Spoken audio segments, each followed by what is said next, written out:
और अब वक्त है प्राइम टाइम एक्सक्लूसिव का। नमस्कार, मैं हूं आपके साथ आशा झा। आज दिल्ली का रामलीला मैदान एक अभूतपूर्व रैली का गवाह बना।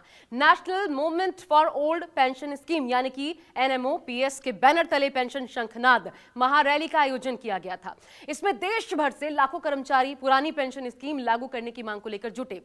इस साल के विधानसभा चुनाव और फिर अगले साल 2024 लोकसभा चुनाव के मद्देनजर ये मुद्दा विपक्ष के लिए किसी संजीवनी से कम नहीं है। रैली को देश के किसान, अन्य मजदूर संगठनों ने भी भरपूर समर्थन दिया। शिक्षक भी बड़ी तादाद में यहां पर पहुंचे। लेकिन आखिर ओल्ड पेंशन स्कीम का ये जिन्न जब जब बोतल से बाहर निकलता है, कैसे सरकार की टेंशन बढ़ा देता है। हम आपको दिखाते हैं पुरानी पेंशन और 24 में टेंशन।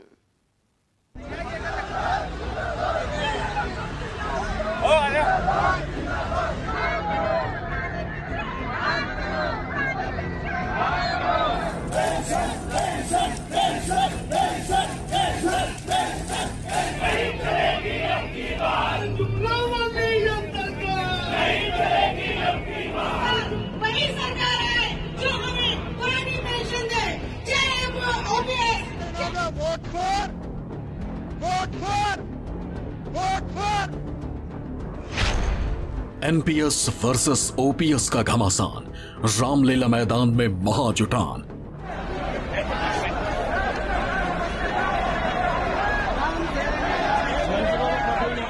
जब हमने इसको पूरी तरह से समझने का प्रयास किया 2010 से, तो लगा कि हमारे साथ बहुत बड़ा छलावा होने जा रहा है। कर्मचारियों के ललकार, पुरानी पेंशन पर हुंकार।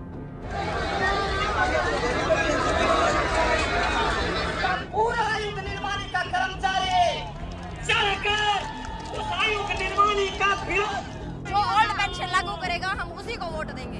ये जन सैलाब आया, सरकार को समझ लेना चाहिए कि तख्ता पलटने वाला है। अगर मोदी सरकार लागू करेगी तो मोदी सरकार को वोट मिलेगा, वरना नहीं मिलेगा। जुटे शिक्षक, कर्मचारी, अधिकारी।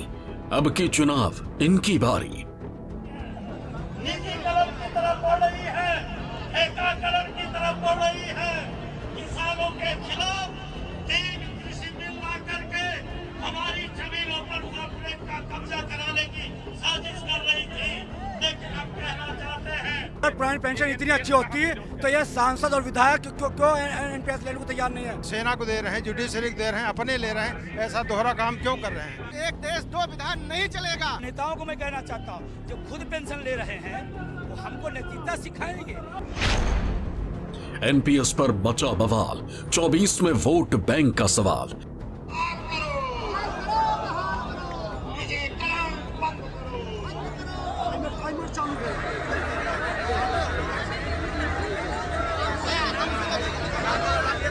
पूरे देश में जिस तरीके का माहौल है, इस सरकार को समझ लेना चाहिए कि उनके दिन गिनती के हैं। अगर सब कुछ फायदा अडानी को दिया जाएगा और कर्मचारियों के लिए नहीं है, तो बोलने का तो हक बनता है ना। पूरे देश की राजधानी दिल्ली के रामलीला मैदान की है, जहां सरकारी कर्मचारी इकट्ठा हुए।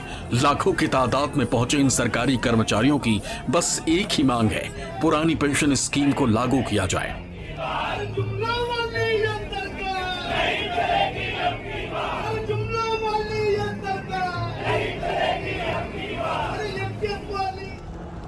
रामलीला मैदान में उमड़े इस हुजूम को देखकर अन्ना हजारे के उस आंदोलन की यादें ताजा हो गईं, जिसने उस दौर की कांग्रेस सरकार की चूल्हे हिला दी थी। हालात ये बने कि कांग्रेस को सत्ता गंवानी पड़ी और फिर बीजेपी अपने सहयोगी दलों के साथ सत्ता पर काबिज हो गई, जो अभी तक कायम है। आज इतनी तादाद में इकट्ठा होके इस रामलीला के ऐतिहासिक मैदान में इकट्ठा होके मोदी सरकार की नाक में नकेल डालने का काम आपने किया है। और एक बार फिर रामलीला का मैदान लोगों की भीड़ से पटा पड़ा है। ये वो लोग हैं जो सरकार के मुलाजिम हैं, सरकारी तंत्र का हिस्सा है और पुरानी पेंशन स्कीम की मांग पर अड़े।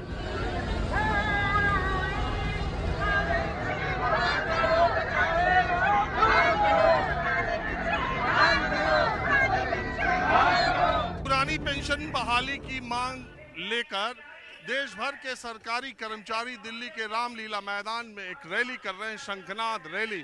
और देश भर के सरकारी कर्मचारी बहुत बड़ी तादाद में रामलीला मैदान में आए हैं।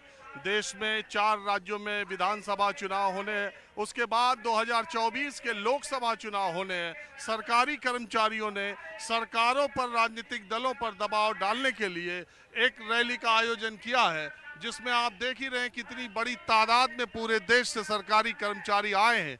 रामलीला मैदान में अब तक जो धरना प्रदर्शन रैलियां हुई हैं, उनमें संख्या की तादाद से ये रैली भी अपने आप में एक रिकॉर्ड बनाती हुई दिख रही है। एक बात बताइए जी सर, 2004 में एनपीएस आया, 2023 में इसकी डिमांड। 1 मिनट सर, आपसे समय 2004 में जो एनपीएस आया, उस समय सरकारों ने जो प्रचार किया था कि अब रिटायर होने वाला अध्यापक जो इसका एनपीएस का होगा वो बैलगाड़ी पर पैसा भर के ले जाएगा। और जब हमने इसका अवलोकन किया, जब हमने इसको पूरी तरह से समझने का प्रयास किया 2010 से, तो लगा कि हमारे साथ बहुत बड़ा छलावा होने जा रहा। एक बार तो पुराना कर्मचारी भी धोखे में आ गया था कि काश हमको भी एनपीएस मिल जाती। लेकिन जब हमने 2010 में इस चीज को देखा और इसका अध्ययन किया, चूंकि 6 वर्षों तक सरकार ने कोई भी चीज नहीं बताई थी कि ये क्या करने जा रहे हैं, क्या बनाने जा रहे हैं, और 2010 में जब इसका मेमोरेंडम बाहर आया, तब हमारे नेताओं ने समझा, हमारे बुद्धिजीवियों ने समझा, हमारे वित्तवेत्ताओं ने समझा कि हमारे साथ बहुत बड़ा धोखा होने जा रहा। और उसी धोखे का अगर पुरानी पेंशन इतनी अच्छी होती तो ये सांसद और विधायक क्यों एनपीएस लेने को तैयार नहीं है? पुरानी पेंशन जो है लाभ और हानि का विषय नहीं सर, ये बुढ़ापे की लाठी है, ये कल्याणकारी योजना है, जिसको सरकार ने बंद करके ये जो है जन विरोधी काम किया हुआ है। और अगर ऐसा है लाभ हानि की बात है तो सेना को दे रहे हैं, जुडिशरी को दे रहे हैं, अपने ले रहे हैं, ऐसा दोहरा काम क्यों कर रहे हैं? इसलिए हम सारे लोग। आप भी शिक्षक हैं? जी, मैं शिक्षक हूँ और हम लोग आंदोलित हैं। बिना पुरानी पेंशन ले हम लोग जो है मानेंगे नहीं। 2024 के लोकसभा चुनाव से पहले एक बार फिर पुरानी पेंशन ओपीएस की मांग तेज हो गई है। दिल्ली में अटेवा और नेशनल मूवमेंट फॉर ओपीएस यानी एनएमओपीएस से जुड़े संगठन ने रामलीला मैदान में विशाल रैली की। इस रैली में देश भर से लाखों शिक्षकों, कर्मचारियों और अधिकारियों ने हिस्सा लिया। वहीं संगठन से जुड़े लोगों ने साफ कहा कि अगर नेता पुरानी पेंशन स्कीम का लाभ ले सकते हैं तो फिर सरकारी कर्मचारियों को क्यों ये लाभ नहीं दिया जा रहा। साथ ही साफ कर दिया कि एक देश 2 विधान नहीं चलेगा।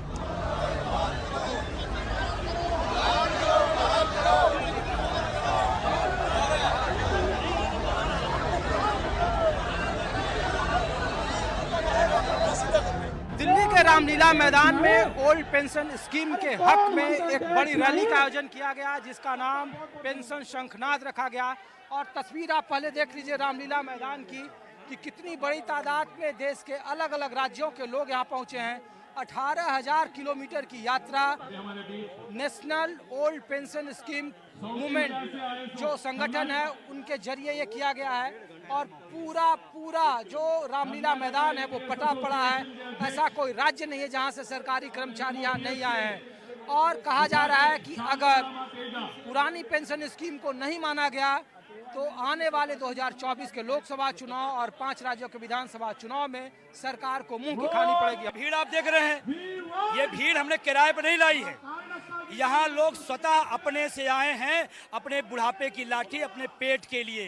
ये किराए के राजनेताओं की भीड़ नहीं है।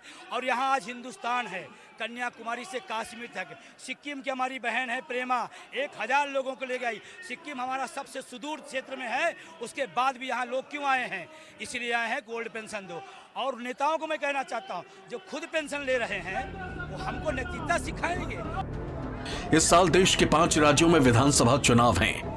वहीं 24 का आम चुनाव भी सिर पर है। ऐसे समय में इस तरह का आंदोलन सरकार के लिए किसी खतरे की घंटी से कम नहीं।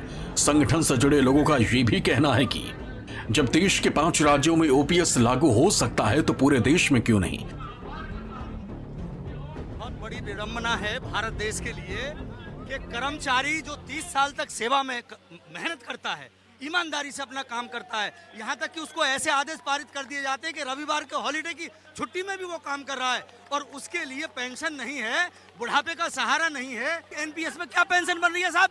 750 रुपए, 1050 रुपए, 2000 मैक्सिमम अभी तक सुना है जो रिटायर हुए हैं। 2000 रुपए तो एक दिन में अस्पताल में खर्च हो जाते हैं। हम चरखी दादरी हरियाणा से। क्या करते हैं आप? टीचर हैं हम, लेक्चरर हैं। तो ओल्ड पेंशन स्कीम के समर्थन में आए हैं। हाँ जी। आपकी सरकार वहाँ बीजेपी की है, केंद्र में बीजेपी की है आप लोगों ने वहाँ प्रदर्शन नहीं किया? वहाँ भी किया है और अब यहाँ भी कर रहे हैं। वहाँ भी किया था प्रदर्शन और अब यहाँ भी बुलाया था। सरकार तो कर रही है कि सरकार का खजाना बढ़ जाएगा, बोझ ज्यादा हो जाएगा। आपको पुराना कोई बोझ नहीं होगा सरकार पे। सरकार इतना खर्च कर देती है बिना काम के चीजों में। पेंशन बहाल करने में सरकार को लाभ है, क्योंकि जो हमारा एनपीएस का पैसा कटता है वो प्राइवेट सेक्टर में जाता है, उसमें सरकार को कुछ नहीं मिलता है। और एनपीएस अगर ओपीएस में पैसा कटेगा तो सरकार के खजाने में जाएगा। एक देश दो विधान चल रहा है।